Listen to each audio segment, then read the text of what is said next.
কি হলো তোর আবার বল। দেখো কাকি, আমার চুলটা কি বাজে হয়ে গেছে? আমাকে এতটা চুল কেটে দেবা, পুজোর আগে একদম চুল নষ্ট হয়ে গেছে। কতটা কতটা আরেকবার দেখা। এতটা। এতটা? হ্যাঁ।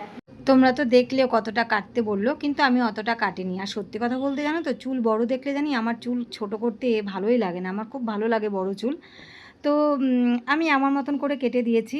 আর আগের চুলটা দেখলে না, সেটা বড় হয়ে গেছে, আমি কেটে দিয়েছিলাম।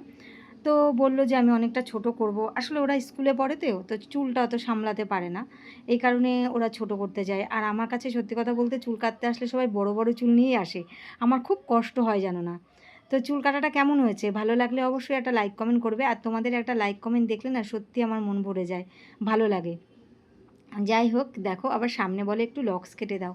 আসলে ওরাই তো এখন সাজবে, তাই না? ওদের তো বয়স এখন সাজার। তো ভালো লাগলে অবশ্যই একটা লাইক কমেন্ট করবে। আজকের মতন টাটা, বাই বাই।